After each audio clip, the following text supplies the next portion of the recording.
Hello students, today we are going to discuss our first lab program in PHP. The lab program statement, the problem statement is accept any two numbers and check how many prime numbers are there between the given range. Okay. So this program is going to accept. So in this program you see this is the echo statement and there is a message for the user. Enter the first range of the number. Whatever user inserts, that will be stored into the variable n1. In PHP, all the variables start with a $sign. So user is going to enter the first number and that first number will be stored into the variable n1. And in PHP, all the variables start with $sign. And to accept the input from the user, we are using a function called as readline function, and this is the terminal input. Okay, so readline function will not work in your browser. Next, we are displaying one more message. What is the message? Enter the second range of the number. So user is going to enter the second number and that will be stored into the variable n2. And how are we accepting the input from the user? By using the readline function. So we are having two variables n1 and n2. So let's write here n1. It's not, handwriting is not good, it's totally alright. So we have n1 and n2 and there is one more variable called as count, so I just write it as c. Count variable we are using so that we can actually count how many prime numbers are there between n1 and n2. Fine. Then there is a message for the user, the prime numbers. Now if you see, there are two for loops. This is one for loop and this is the other for loop. And this second for loop is inside the first for loop. So this is an example of a nested for loop. Okay. The first for loop is only to take the values from n1 to n2. And the second for loop is to check whether the number is prime number or not. Let us take one example. Like suppose I have entered the first number as 11. Suppose I have entered the first number as 16. And the second number I have entered as say 24. So my n1 is 16 and my n2 is 24. Okay. So let's come to this for loop. Now this I will take the value 16. What value I will take? I will take the value 16. Fine. Then we are checking. Is 16 less than 24? Yes. Since this is true, it comes to the body of the for loop. In the body of the for loop, there is a if condition. What are we checking? Is I less than 2? What is the value of I? 16. Is it less than 2? No. Before I go further, let me tell you like why are we checking this less than 2? Because the numbers which are less than 2 are not considered as prime numbers. So what are the numbers which are less than 2? 1, 0 and any negative number. So for that reason we have this if condition. Okay, fine. So if the user enters 0 or if user enters 1, so in that case it is going to check, is it less than 2? Yes. Continue, go back to the for loop. We are not going to go further because we know it's not a prime number. It doesn't come to the category of prime number. Okay, fine. So what is our number? 16. Fine. We are very happy. It is 16. 16 is less than 24. So we come down and what is there? There is one variable called as flag and the value that we have stored in the flag is 1. Why and all we'll see further. Let's concentrate on this inner for loop. In inner for loop we have j and j is initialized to 2.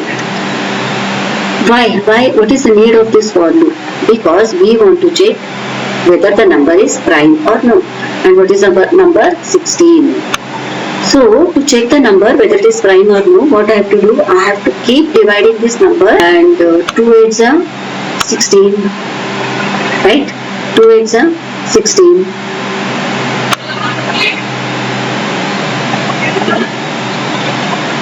When I say 2 8s are 16 and say minus, and what is the remainder? Remainder is 0. Okay, so I take the value j is 2. Is j less than square root of I? What is the square root of 16? 4.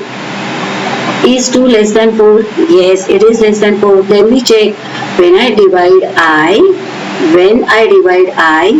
by j, is the remainder 0? So when I divide I by j, is the remainder 0? Yes, remainder is 0.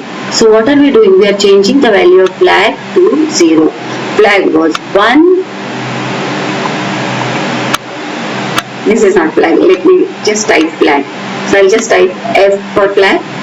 Previously flag was 1 and after the division flag becomes 0. Okay, then there is a break statement. This break takes you out of the for loop. So when we are out of the for loop, we check. Is flag equal to 1? Is flag equal to 1?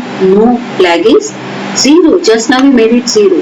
So nothing happens and nothing happens here. This if condition body statement is not executed. So nothing happens. Then where the control goes? Control comes to this. This is the closing of. Okay, so let's start from where I stopped. So I stopped for the first iteration. The first iteration was I was 16 because our N1 was 16 and N2 was 24. So let's continue after the break.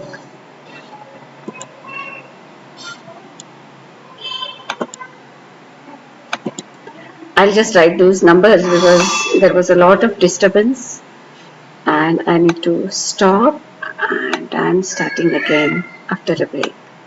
So N1, N2, N1 I said it was 16 and N2 was 24 and I had taken the first value that is 16, right? And I was telling you this is the end of the outer for loop and it goes back here. So we saw that 16 is not a prime number and we were least bothered. We did not count about it. Okay, now when the control comes back from bottom to top to the for loop, this I gets incremented by 1, I plus plus. Okay, so what is the next value of I? First it was 16, plus plus means now I becomes 17. So this is my 17. Okay. Then you check, is 17 less than 24? Yes. So the condition is true and since the condition is true, it enters the for loop, it checks whether I is less than 2. Is it less than 2? No. So directly it comes to the statement which says that flag is equal to 1. Okay. Again we come here. We come to the inner for loop and inner for loop again J is initialized to 2. See when the control comes from the top, initialization takes place. When the control goes back from the bottom, it goes to this like I plus plus or J plus plus, whatever, that plus plus increment, okay, increment or decrement. Now in this case again J is initialized to 2, fine. And what is the condition? We are going to execute the body of this inner for loop as long as J is less than square root of I. Now why square root of I? For example, now suppose 17 is there. What is the logic of the prime number? If the number is 17, we have to, we will be dividing the 17 with 2, then 3, then 4, 5, 6, 7, 8, 9, 10, 11, 12, 13, 14, 15 and 16 means if the number is n, we keep dividing that number from 2 to n minus 1. The moment we reach that number n, it is divisible, right? So how many numbers? 2, 3, 4, 5, 6, 7, 8, 9, 10, 11, 12, 13, 14, 15, 16. So instead of doing that, the shortcut of this is, you need not go so further. Take the square root of the number and if you are not, if that number is not divisible from 2 to square root of that number, that means it is not divisible by any other number. That means that number is a prime number. Okay. For that reason, we are going to take the square root of 17. Square root of 17 is somewhere 4 point something. Now, since this is, we will take the integer. So let's assume it is 4. It is 4.1 something is that. Okay. So square root of 17 is 4. Fine. What is the value of J? J is 2. Is 2 less than 4? Yes. Okay. So since 2 is less than 4, we will enter the inner for loop. In inner for loop, what are we doing? We are dividing I by J. So what is I? I is 17. I is 17. And what is the value of J? 2. So divide it. So 2 8 za 2 8s are how much? 2 8s is 16, right? So it will be minus. What is the remainder? Remainder is 1. Fine. So we have got the value. We have got the value as 1. So we say that I, what is the value of I? I is 17. What is the value of j? J is 2. When we divide I with j, what is the remainder? Remainder is 1. So we are checking, is it equal to 0? No, it is not 0. What is it? It is 1. Since the condition is false, is the remainder equal to 0? No. This if condition is false. Since this if condition is false, the control comes to this closing brace. Now this closing brace is the closing brace of inner for loop. Inner for loop, we are going from bottom to top. So when we are going from bottom to top, what happens? The control comes here, j plus plus. What is the next value of j? J is 3 now. Is 3 less than 4? Yes. So let's come down. Now divide 17. This is a division, right? We divide I by j and we check the remainder. Modulus operator is there. So this is our 17. And we divide 17 by 3.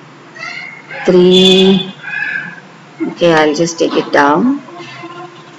Or maybe I'll take it up. So 3.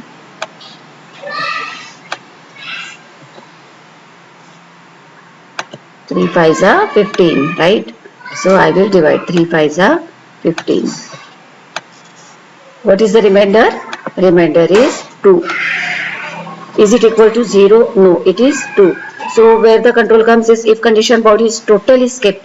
And where the control comes, again the control comes to the closing brace of the inner for loop.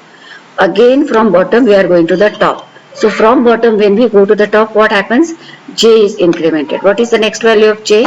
J is 4. Is 4 less than 4? No. But is it equal to 4? Yes. So j is less than or equal to square. J is less than or equal to 4? Yes, it is equal to 4. Once again, divide this 17 by 4 now. So I'll divide it here. Okay, so this is my 17 is my I value and my j value is 4 now, and 4 4s are 16, right? So I divide it and I say 4 4s are 16, and when I minus it, what is the remainder? Remainder is 1. So we are checking, is it equal to 0? No, it is 1. Since the condition is false, the if block is not executed, again the control comes to this closing brace.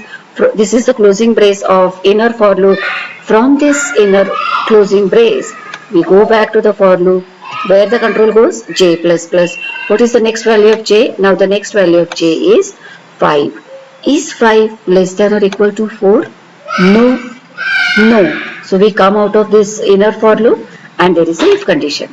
We check, is flag equal to 1? Yes. Flag is equal to 1. Here we had initialized it, right? So that means we have got a prime number. And since we have got a prime number, we are saying echo $I. What is $I? $I is 17. So what we are doing? We are printing the prime number 17. And then we say count plus plus. What was the value of count for the beginning? 0. At the beginning, what was the value? 0. When we say plus plus, now count becomes 1. That means we have received one prime number between 16 to 24.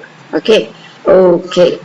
From here, the control comes back to the closing brace and the control goes back to the outer for loop.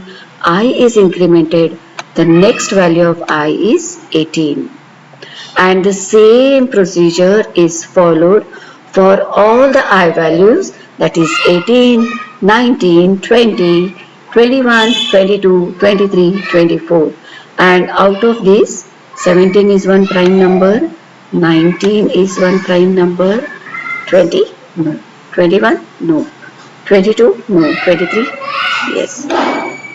So, this program will give us, it will print the values 17, 19 and 23, and here it will also print the total number of prime numbers as 3. Okay. So, very, very simple logic. Just remember why we need this flag variable we have used to make a count like prime number, whether we got the prime number or we didn't get the prime number. If we got the prime number, flag value is always 1. If the number is not a prime number, flag is 0. Count is used to count how many prime numbers are there. N1 is used to find the first range. N1 is used to get the first range of the number. N2 is the second range of the number. Then, are we using any other variable? Yes, we are using I and j.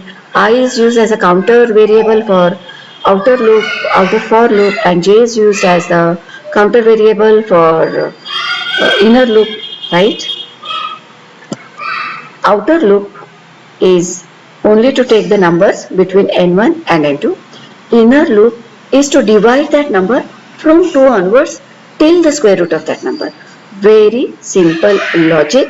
Try to understand this, and you can take your own numbers and trace the program. Tracing the program will make you understand the logic properly. That's all for the first program. Thank you.